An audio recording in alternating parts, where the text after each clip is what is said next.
Welcome to our explainer. Today, we're diving into the arguments presented in a source document called the Hasbara Dictionary. We're going to unpack the claims it makes about a pretty complex term and the mechanisms it alleges are at play. Okay, so let's start at the very beginning. The Hebrew word hasbara. Literally, it just means explanation or clarification. Sounds pretty straightforward, right? Almost like an academic term. But, and this is a big but, the source we're looking at today, the Hasbara Dictionary, sees it completely differently.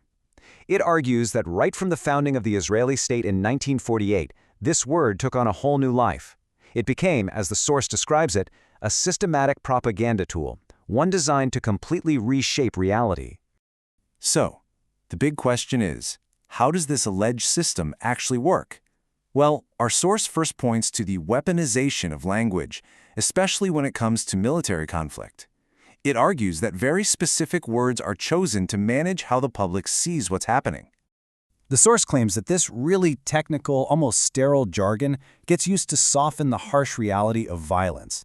For instance, it says that civilian deaths are downplayed by calling them collateral damage.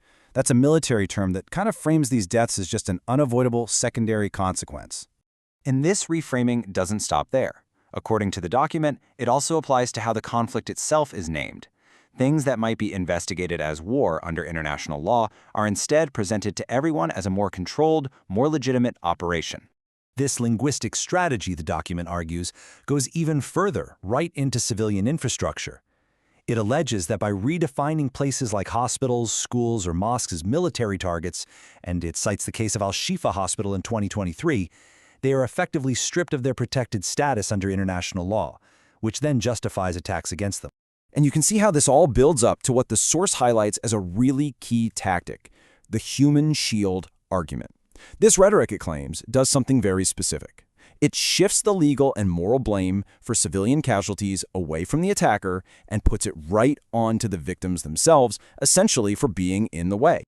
Now let's see how this expands. Because the strategy, as the document describes it, doesn't just stay on the battlefield. It allegedly reaches deep into the halls of power and into our public conversations. The source lays out what it calls a systematic, three-pronged approach to influencing these key institutions.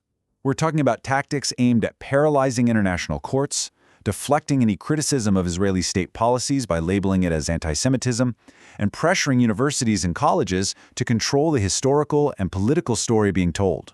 This here is a perfect illustration of that lawfare concept the source mentions. The document claims that the legitimacy of global bodies like the International Criminal Court gets publicly attacked to basically neutralize or dismiss their findings.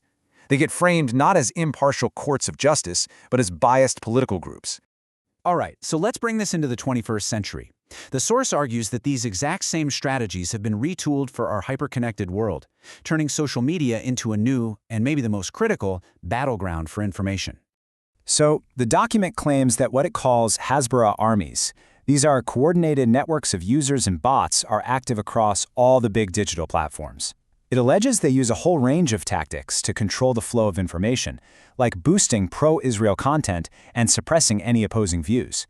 One of the key digital tools mentioned in the source is something called shadow banning.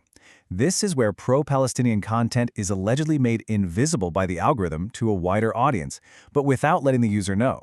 It's a way of silencing a perspective by basically hiding it in plain sight.